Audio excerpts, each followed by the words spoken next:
Well, thank you very much. It's an honor to have the President of Ukraine with us.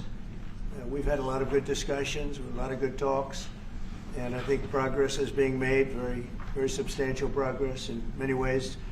We had a good meeting, as you know, just a short while ago with the President of Russia, and I think there's a possibility that something could come out of it, and today's meeting is very important. We have, I guess, the seven very powerful leaders from Europe, and we're going to be meeting with them right after this meeting, and thank you very much for being here. Thank you so much, Mr. President. If I can, first of all, thank you for invitation, and thank you very much for your efforts, personal efforts to stop killings and stop this war. Thank you, and using this opportunity, many thanks to your wife, First Lady of the United States. She sent a letter to Putin about our children, adopted children, and my wife, First Lady of Ukraine. She gave the letter. It's not to you, to your wife. Oh, I want it. Yeah. So we're saying this sensitive topic, yes, please. And thanks to our partners, and that you supported this format, that after our meeting we can have leaders who are around us, UK and France, Germany, Italy, Finland, EU, NATO, I mean all partners around Ukraine supporting us. Thanks to them, and thank you very much for invitation. Thank you very much for being here. President Trump. Yes, Peter, go ahead. Thank you, President Trump. So, President Zelenskyy, you say in a post on X today, Russia must end this war, which it itself started. President Trump, you say President Zelenskyy of Ukraine can end the war with Russia almost immediately if he wants to. Which is it? Yeah, I think that's true. I think we're going to have a meeting. I think if everything works out well today, we'll have a trilat. And I think there will be a reasonable chance of ending the war when we do that. And is this the end of the road for American support for Ukraine? Is today's meeting deal or no deal? I can never say that. It's never the end of the road. People are being killed, and we want to stop that. So I would not say it's the end of the road. No, I think we have a good chance of doing it. It's been almost 4 years now that a lot of people were killed last week. A lot of people last week. I mean, millions of people killed, but a lot of people last week for whatever reason. A big number, a lot of soldiers, on both sides. And I know the president, I know myself, and I believe Vladimir Putin wants to see it ended. And as you met with Putin on Friday, today you've got President Zelenskyy here. As you listen to Russia and Ukraine, which side has the better cards? Well, I don't want to say that. I'm just here to be. Look, this isn't my war. This is Joe Biden's war. He's the one that had a lot to do with this happening, and we want to get it ended. And we want it to end good for everybody. We want it to end good. The people of Ukraine have suffered incredibly. President Zelenskyy, are you prepared to keep sending Ukrainian troops to their deaths for another couple years, or are you going to agree to redraw the maps? Thank you for your question. So, first of all, we live under each day attacks. That today have been a lot of attacks and a lot of wounded people, and the child was dead, small one year and a half. So we need to stop this war, to stop Russia, and we need support American and European partners, and we will do our best for this. So, and I think we show that we are strong people, and we supported the idea of the United States, of personally of President Trump, to stop this war, to make a diplomatic way of finishing this war, and we are ready for trilateral, as President said. This is a good signal about trilateral. I think this is very good. Thank you. Mr. President,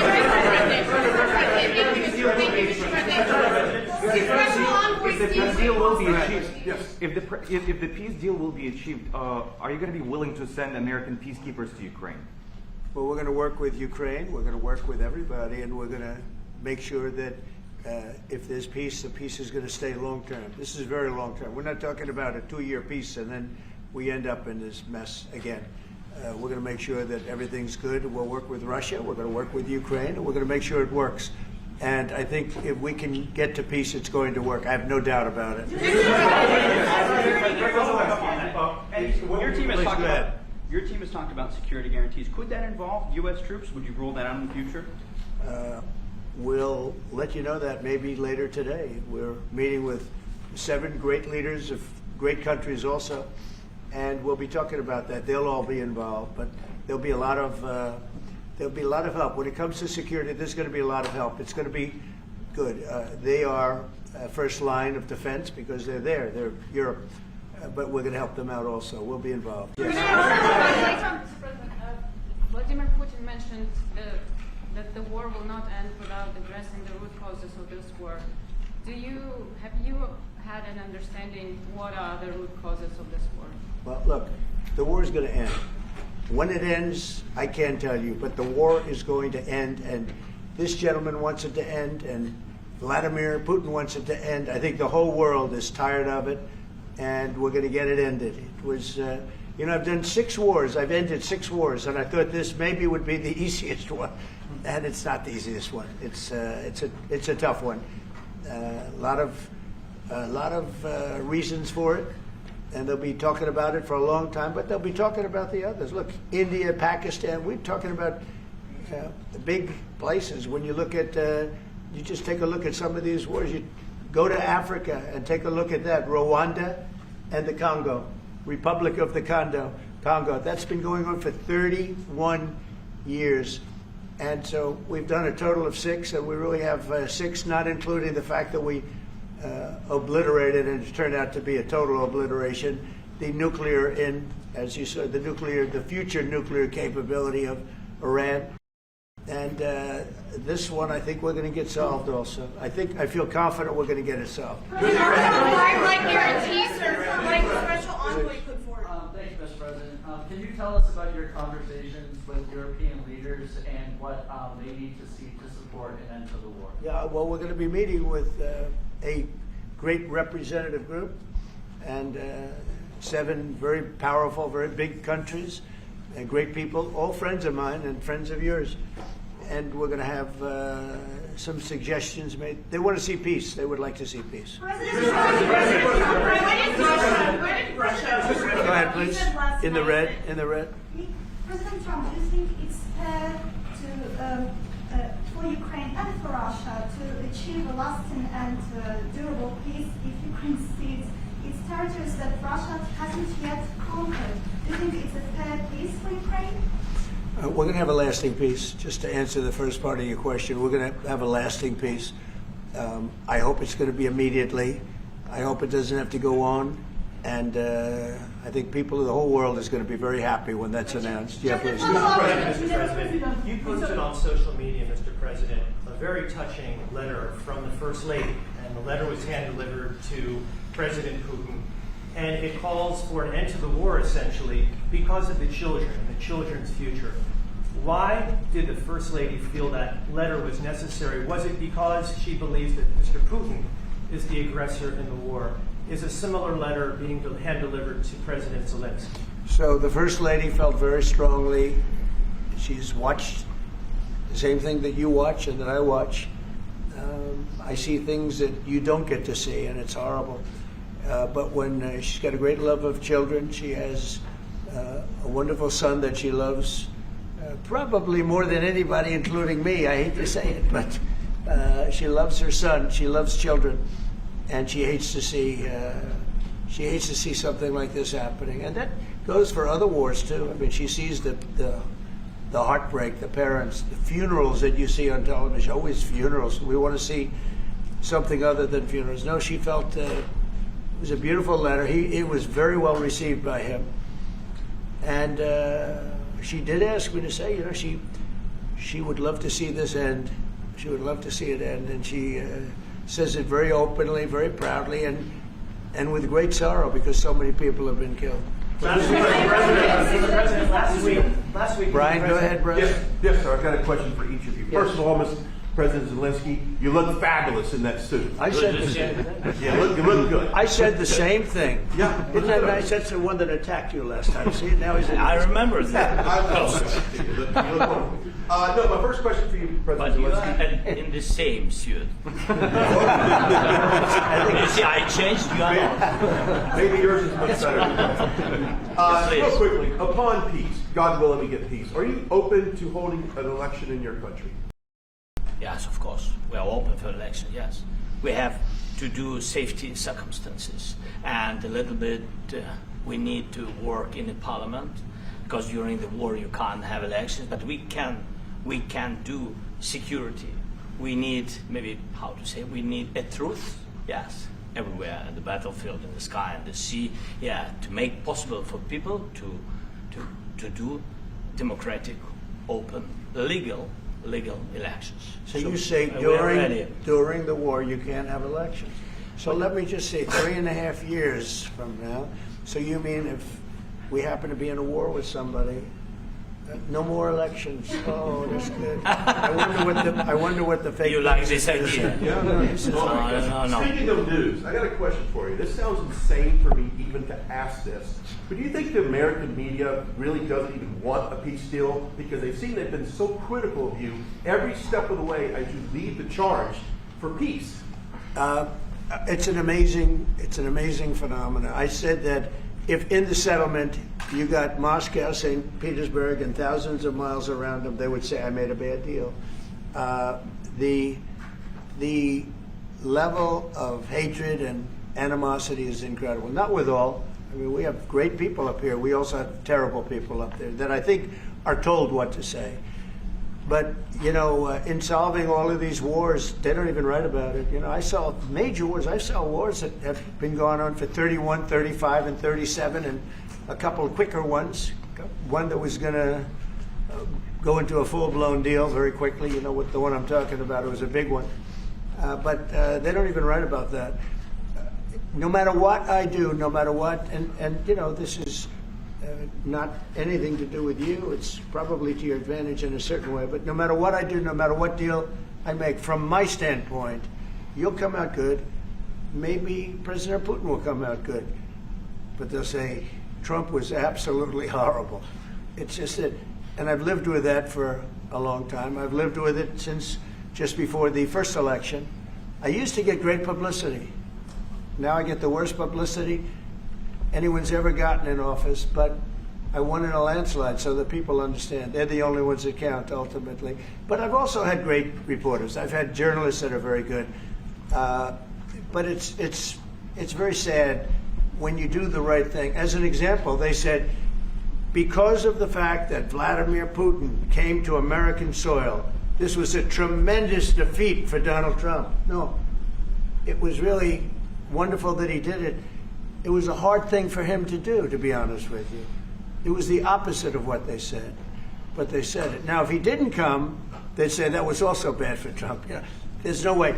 And there's just a great dishonesty of the press, and I think that's why it's lost its credibility. Its credibility is at an all-time low. We have a thing going on right now in D.C. We went from the most unsafe place anywhere to a place that now friends are calling me up, Democrats are calling me up, and they're saying, sir, I want to thank you. My wife and I went out to dinner last night for the first time in 4 years, and Washington, D.C. is safe, and you did that in 4 days.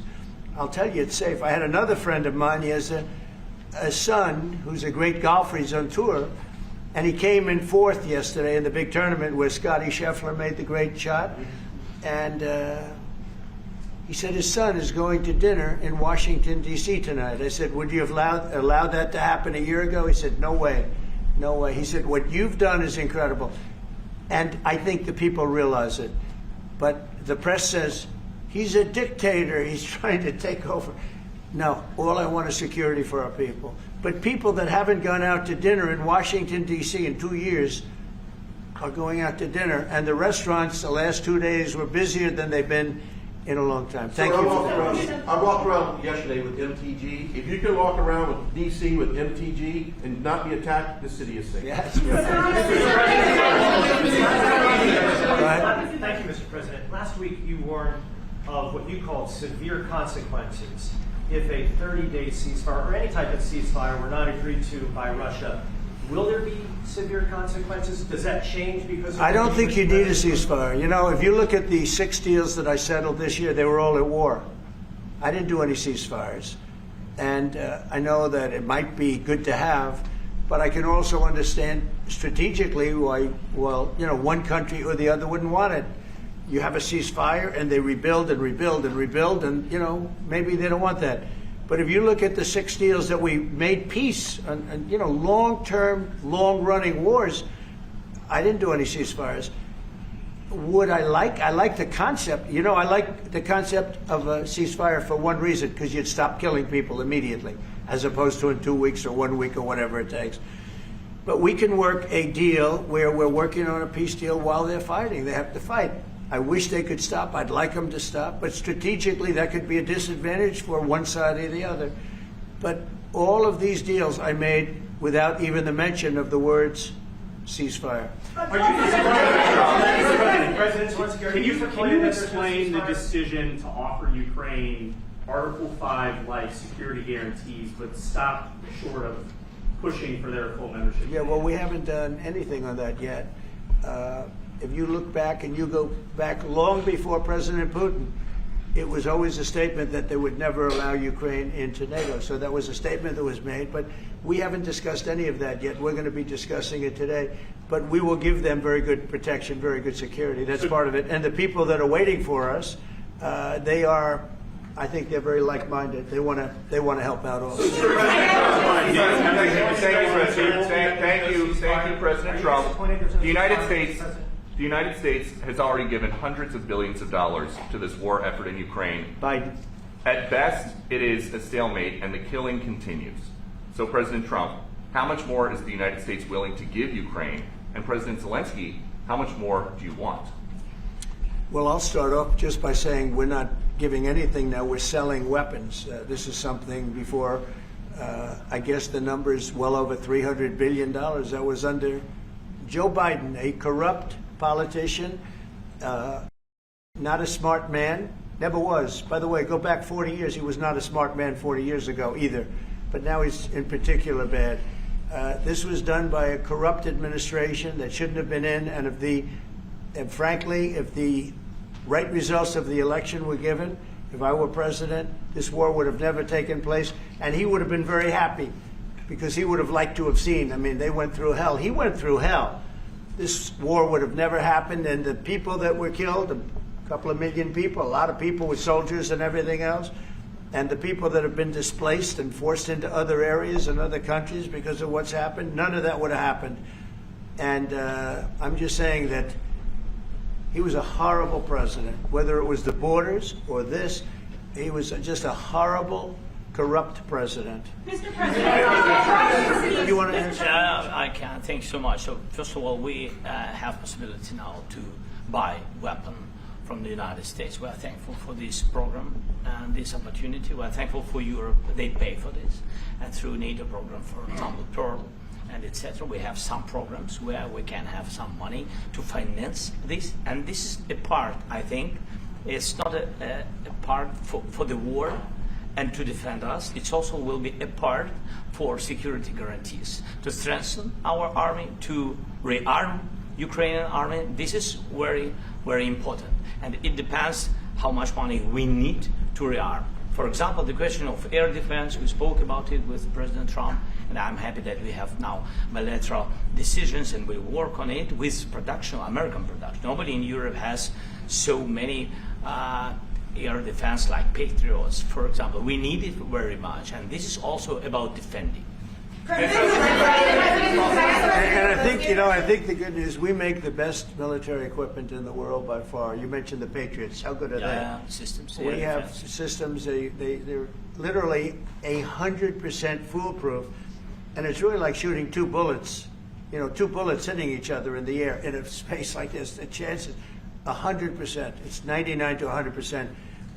So we sell the equipment to NATO, and NATO does what, I don't know what the arrangement is that you have with, but I know that they want you to have the equipment. And we're getting the best equipment in the world, but they pay us for the equipment. Under Biden, it was just crazy what was going on. I believe the number is over 300. I think it could be $350 billion worth of equipment and money and everything else.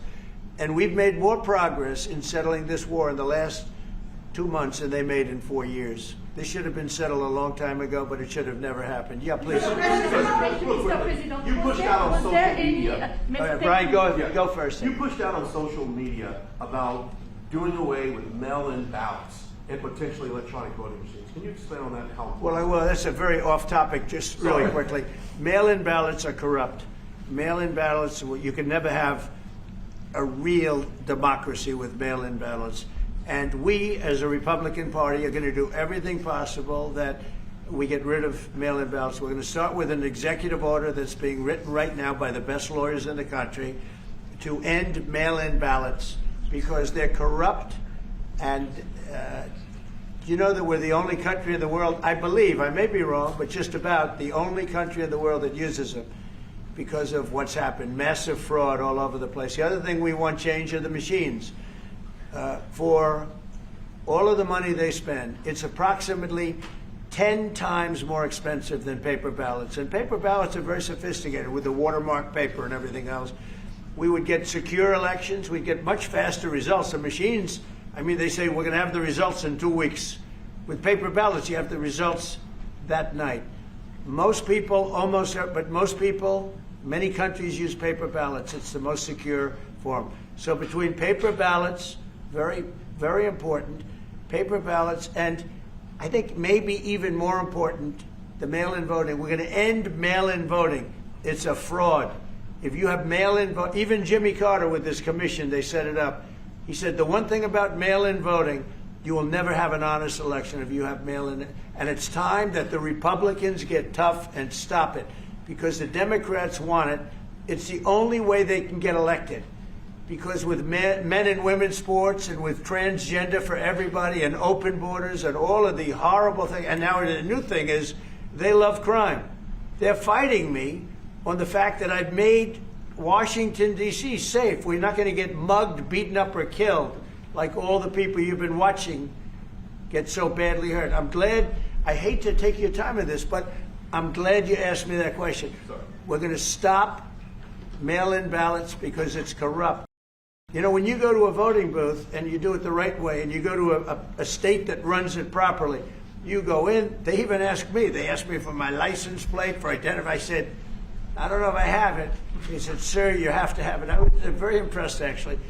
But it's very hard to cheat with mail-in voting. As you know what happens in California, it's so corrupt, where some people get 5, 6, 7 ballots delivered to them. Now, we got to stop mail-in voting, and the Republicans have to lead the charge.